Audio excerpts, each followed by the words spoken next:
Bueno, como te estaba preguntando, usted vive aquí y esto también es un museo, la Casa Andalusí. ¿Qué le impulsó a crear este museo? Antes de todo, me ¿Sí? gustaría dar la bienvenida a ti en la Casa Andalusí, Muchas gracias. en árabe, porque la casa del siglo XII a esta época hablaban árabe.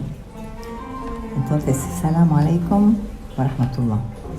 Yo hablo un poquito árabe. Entonces, ¿por qué me gusta hablar, dar la bienvenida en árabe? Porque la palabra tiene su importancia. Es como una piedrecita, cuando tú la echas en el agua, hace círculos, y la palabra igual. Y As-Salam es un nombre en árabe de Dios que quiere decir la paz. Y siempre estamos mucho mejor, nos sentimos mucho mejor cuando estamos rodeados de paz. Entonces, al decir As-Salam, es como estamos expandiendo la paz alrededor de nosotros.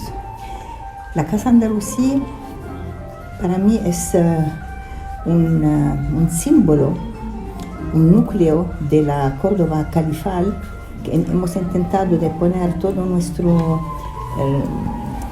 esfuerzos, ¿no? y amor en la restauración de esta casa, que es del siglo XII.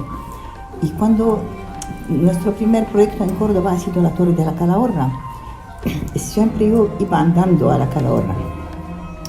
Y caminando, son casi 12 minutos, pasando por la Medina antigua, encontraba casas abiertas, que son casas de vecinos, con mujeres de una cierta edad, y cuando pasaban me invitaban a entrar. Y siempre para mí era como entrar en un secreto, algo íntimo. Y de verdad era una experiencia muy, muy bonita. Y poco a poco van cerrando estas puertas y convirtiendo estas casas en pisos modernos, por lo cual yo me sentí muy, muy afectada y con dolor de verdad en el corazón. He dicho a mi esposo, pero tenemos que reaccionar a estos actos, ¿no? Y hemos decidido abrir nuestra casa al público y fue la primera casa privada de Córdoba abierta al público. Entonces, como he dicho, la casa del siglo XII, y esta casa tiene todos los elementos vivos, ¿no? Que además de recuperar todo un legado importante, porque como tú sabes, la parte antigua de la Medina está considerada por la UNESCO como Patrimonio de la Humanidad, pero esta arquitectura también refleja todo un arte de vivir. En las casas de esta época siempre le gustaban crear la belleza, porque Dios es bello y le gusta que creamos la belleza, porque nos acercamos al Creador en este sentido, ¿no? Y cuando uno está rodeado de belleza no puede ser malo, ¿no? Sí, sí, sí. Entonces, como el espacio no es muy grande, quería un soporte también cultural, y había descubierto que Córdoba no solamente ha sido la capital de la cultura, pero también fue la primera ciudad de Europa por la fabricación del papel. Y por eso tenemos esta pequeña exposición aquí. Dicen que precisamente en el final del siglo X Córdoba no solamente ha sido la capital de la cultura durante muchos siglos, como lo sabes, al menos del siglo VIII al XIII, pero también ayudó mucho a la expansión de la cultura, siendo la primera ciudad de Europa por la fabricación del papel. Llega a su apogeo con Hakam II, que ha sido califa aquí en Córdoba al final del siglo X. Dicen que su biblioteca había superado los 500, algunas personas hablan de 400.000 manuscritos, otros de hasta 500.000 manuscritos, mientras que los historiadores nos dicen que los demás bibliotecas de Europa no habían llegado a 200 manuscritos. Para que tenga una idea de lo que ha sido Córdoba y por qué estaba como el sol brillando todo. El centro de la cultura. La cultura que tenía, porque los musulmanes que vienen aquí lo que hacen es primero beneficiar de toda la cultura autóctona. Después introducen la cultura árabe-musulmana. Los factores importantes de introducir la cultura árabe-musulmana, porque la última revelación ha sido en árabe, que es el Corán. Y la primera letra que fue revelada en el Corán es le. Es imperativo, no te dice si tú quieres leer, si no. Es un deber de buscar la sabiduría. Entonces, y aparte de esto, para unificar las comunidades aquí, en el Corán siempre viene repetido a muchas veces que todos los profetas han sido mensajeros del mismo Dios, por lo cual todas las personas se reconocían en este denominador común. Y daban la mano para precisamente ayudar al bienestar del hombre. Todo lo que entonces introducen la cultura árabe-musulmana están abiertos a otra forma de cultura. Todo lo que puede ser como levadura al bienestar del hombre, a que crezca culturalmente, espiritualmente, en todo estaba bienvenido. Claro. Quedaba igual la religión o la cultura, o sea, si eso te enriquecía de alguna manera, era válido. Y entonces, bueno, Casa Andalusí es un poco, pues, el objetivo que tiene recuperar el legado de Al-Ándalus. Sí, precisamente yo estoy triste cuando, por ejemplo, a cualquier niño o cualquier persona que tú preguntas sobre Dubái, toda la gente sabe dónde está Dubái, pero Córdoba, algunas veces te dicen, Córdoba en México, en Argentina. No, Córdoba es en Andalucía. Y todo Córdoba, lo que no se puede hablar de Córdoba como una coma en la historia. Tenemos que dar a Córdoba lo que merece. Y si obramos verdaderamente bien en ese sentido, créeme que todo es posible.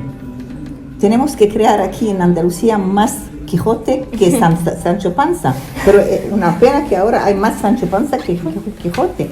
Cuando veo en todas las calles ahora cómo están los muros de muchos sitios, ahí están en un estado fatal y es una pena de descuidar la cosa. Yo vivía en Ginebra antes de venir aquí y allí desde los niños en el cole, la policía lo llevan para hacer cursos que no tienen que echar ningún papel en la calle, educación, que tiene que respetar como tu casa. Todo tiene que ser limpio, todo tiene que ser bello y aquí no es así. Lo siento mucho, pero no están cuidando la ciudad como debe. Bueno, esto está impecable, la verdad, o sea, muy bien. Y bueno, todas las cosas que tienes en el museo, ¿cómo las ha conseguido? Bueno, me gustaba desde siempre todo lo que es histórico, todo lo que es legado antiguo, todos los, por ejemplo, manuscritos, las piezas antiguas, porque noto yo que las piezas antiguas, los artesanos, las trabajaban con todo su ser. Y ahora, como hay muchas facilidades de trabajo con las máquinas y con todo el rollo que tenemos ahora, que como tú ves la pieza, pero no tiene alma. Mientras que las cosas antiguas siempre siento que tiene alma. Claro. Y por eso yo, como viajo a menudo, cada vez que encontraba algo lo compraba, pero no tenía la intención de abrir la casa al público, pero después cuando he visto lo que te he dicho, hemos decidido abrirla al público y después, gracias a Dios, hemos podido salvar varias casas porque algunas también otras entidades privadas han abierto otras casas al público y otros han restaurado las casas para habitarla aquí en Córdoba. También tiene el Museo de la Alquimia aquí, ¿verdad? Sí. ¿Me puede explicar un poco en qué consiste eso? Bueno, la alquimia también aquí ha sido una ciencia muy, muy importante porque es una cadena de conocimiento. Uno no puede ser alquimista sin ser, por ejemplo, filósofo, sin ser teólogo, sin ser médico, sin ser botanista, sin ser astrólogo. todo es una cadena de conocimiento. Pero el verdadero objetivo de la alquimia, que no es, digamos, convertir todo lo que es metal en oro, no es así. Entonces, es como una parábola esto. Pero el verdadero sentido de la alquimia es que el hombre tiene que descubrir su origen divino. ¿Me entiende? Sí. Y volver a la... Porque, mira, en los libros sagrados que sean judíos, Biblia, Evangelio, todo esto, dice que Dios cree el hombre a su imagen. ¿De acuerdo? Pero en el Corán dice que Dios cree el hombre como califa. Califa es una persona responsable y que tiene que hacer siempre un esfuerzo, como si, por ejemplo, un país manda un embajador a otro país, entonces tiene un papel importante, que no puede decir cualquier cosa, ni que tiene que ser educado, tiene que ser sabio y mucho más, ¿no? Con la ética y todo esto. Entonces, precisamente la alquimia es llegar a... Entonces, cuando Dios crea este califa en la tierra, ¿no? Y le da como misión también de leer, es decir, de llegar al conocimiento verdadero, es decir, descubrir en cada cosa creada el secreto que se encuentra en la planta, en la naturaleza, no solamente en esto, en todo. Por ejemplo, en la alquimia, uno de los elementos muy importantes es el rocío. El rocío se utiliza mucho en la alquimia y tiene además unos componentes bastante desconocida, ¿no? Pero te he dicho esto es como invitar al hombre a crecer intelectualmente con un conocimiento verdadero y también para poder ser, cada vez que uno tiene más conocimiento, se sienta más responsable. Sí, claro. Y no puede ser malo. Y por eso aquí en cada rincón de Córdoba había rincones con maestros y discípulos. Dicen que aparte de la mezquita de Córdoba había como 600 mezquitas más, había 900 hammam, por ejemplo. Por esto que está relacionado con la higiene, claro, porque tú sabes, en el Islam para poder rezar no podemos así decidir de rezar y ya está, ¿no? Hay un ritual que tenemos que hacer las abluciones y tenemos que... es como para un respeto al acto que nos acerca a la divinidad, ¿no? Entonces, hemos dejado muchas cosas importantes no solamente del conocimiento, que tiene que ser la ABC de nuestra...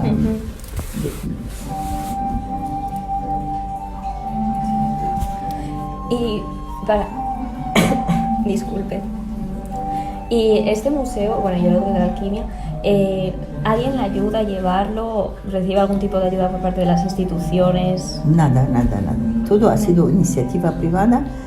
Y la primera actividad aquí en Córdoba yo vino a Córdoba principalmente por el primer proyecto, que ha sido un proyecto también muy, muy ambicioso, que hemos podido realizar gracias a unas instituciones árabe musulmana en varios países, y porque la torre de la Calahorra a la época de Anguita fue cedida a mi esposo por 49 años y hemos hecho el museo que existe hasta hoy.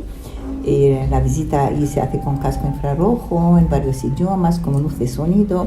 Subraya Córdoba del siglo VIII al XIII. Entonces pueden escuchar los filósofos, que sean judíos, cristianos o musulmanes, ver el denominador común de la enseñanza porque todos hablaban árabe, no eran árabes después de décadas, ¿no? O sea, claro, eran andaluces todos, y te he dicho, la cultura era árabe. Por eso también cuando hemos restaurado la casa, yo en una decoración de la casa he puesto una caligrafía en árabe, que es una ley del Corán, como una oración pidiendo a Dios Dios acrecienta en mí la ciencia, porque te he dicho, el deber primero del hombre es de buscar la ciencia. Sí. Y a esta época eran mucho más responsables, porque siempre ligaban cualquier búsqueda científica, la ligaban con la sabiduría y la fe. Es decir, en otra palabra, si quieren, por ejemplo, ir a la luna, no se preguntan solamente cómo podemos ir a la luna, ¿para qué? ¿A qué sirve? Hoy en día hay muchas cosas que inventan que nos, además, no pueden perjudicar, no son buenas en general, pero a esta época no hacían nada sin estos dos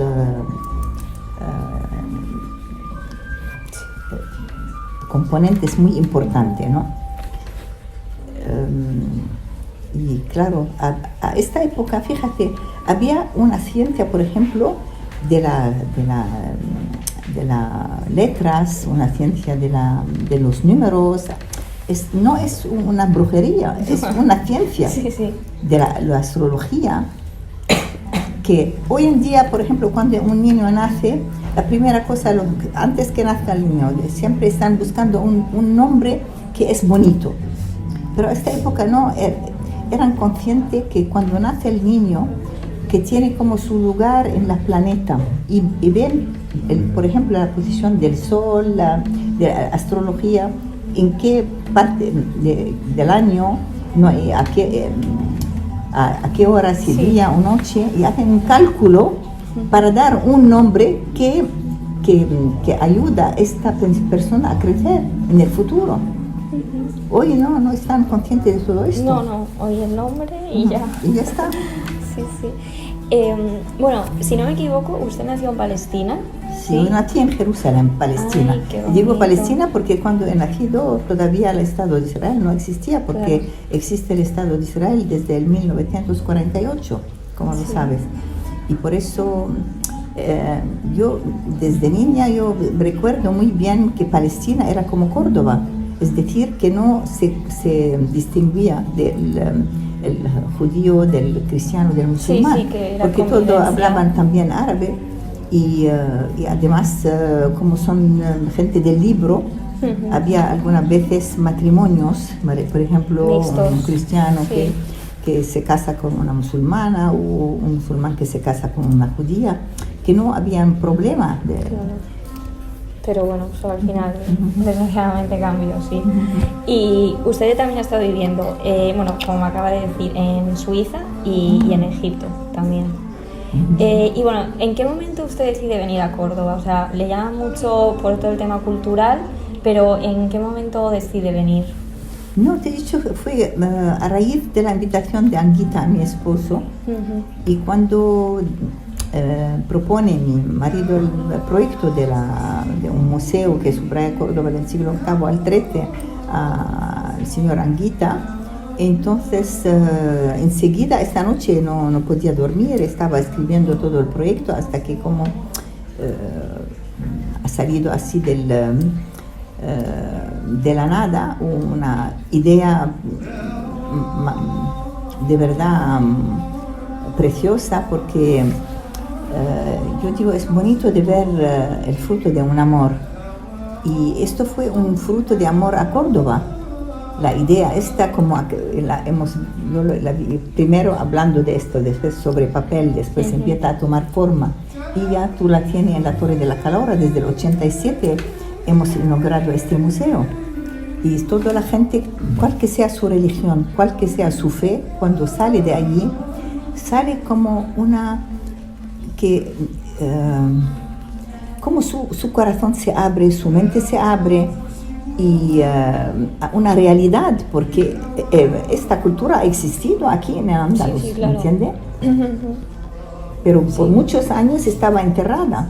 Sí. Y no puede haber futuro a Córdoba si no vuelven a la raíz. Claro. Porque la historia es como un árbol. Sin volver a la raíz, no crece el árbol. Claro. Entonces... Sí, la gente tiene que ser consciente del pasado que tuvo Exactamente, Córdoba, exactamente. del brillante pasado que tuvo Sí, sí. culturalmente. Sí, sí. Cuando y bueno, imagínate que a esta época que todas las calles de Córdoba estaban iluminadas con la lámpara de aceite hasta Medina Zara, cuando la gente todavía no sabían escribir y leer. sí. Dicen que el rey de Inglaterra a esta época había mandado una carta al califa de Córdoba pidiendo con mucho honradez y tal al califa de aceptar que sus hijas vienen a Córdoba para estudiar. Sí, Sería sí. lo mejor para sus hijas. Y lo mejor era Córdoba. Lo mejor era Córdoba. Sí, sí. Y claro, ya Y sabes. las ciudades, ahora si tú tienes un hijo y tú quieres que estudie, En lo tú mejor. lo envías a Harvard o a unas de las universidades conocidas, ¿entiendes? Y aquí tenemos que tener algo parecido en Córdoba para que vuelva un poco a brillar, ¿no? Vale, y ya para finalizar, bueno, ya es una cosa así más política, más lo que está ocurriendo pues, en Oriente Medio. Recientemente se han cumplido un año de los acuerdos de Abraham, la paz entre Israel y Emiratos Árabes. Y bueno, Emiratos lo ha presentado un poco también como que eso va a ayudar a los palestinos. Y usted, que como palestina, que ha nacido en Jerusalén, ¿qué balance puede hacer? ¿Cree de verdad que esto puede ayudar de alguna manera a los palestinos? Mira, ¿Qué balance cree yo- la región? Mira, todo esto es, no sé, para mí no me convence mucho, porque mira, en el Corán se dice una cosa muy importante, que Dios nunca cambia la condición de un pueblo hasta que ellos mismos cambian. ¿Me entiendes? Entonces, mientras que los judíos mismos no cambian la actitud, piensan que esto no es su tierra, ha sido como, ¿me entiende?, robado, ¿no? Sí. Pero los palestinos aceptaron que tengan la mitad después del 48. Y ellos siguen comiendo hasta que ahora casi no hay Palestina. Entonces, si no cambian la actitud y no ven las cosas como deben verla verdaderamente y dar a y ser justo, porque un hombre de Dios también es el justo. Yo tengo muchos amigos judíos y también tenía rabinos judíos, y no están de acuerdo con la política actual No, sí, mucha de gente. Israel y del sionismo político, ¿me entiendes? Pero te he dicho, mientras que no reconocen el derecho de los palestinos y actúan con los palestinos como están actuando hoy, nunca pueden llegar a la paz y a convivir juntos. No es posible.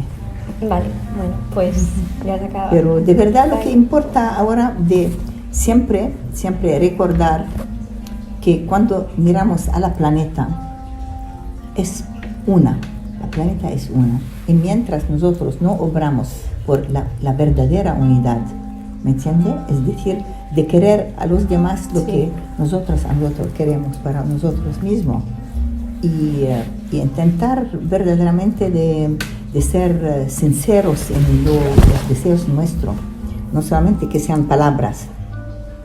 La sinceridad es una condición sine qua non. Entonces, sí te he dicho, lo más importante de que las personas empiezan cada uno por sí mismo, en vez de ver las faltas de los demás y empezar a criticar y tal, empieza cada uno a trabajar su corazón, ¿no? Para que sea de verdad que brilla en todos los aspectos, porque el corazón es como un diamante bruto, ¿no? Y tenemos que intentar cada vez ser Pulirlo. mejor, pulirlo, exactamente. Y pienso yo no solamente que habrá paz en Palestina, en Israel, habrá paz en todo el mundo, en este caso. Porque te he dicho, esto es lo que quiere Dios de nosotros, siempre obrar por la unión. Bueno, pues muchas gracias por la entrevista. Muchas gracias.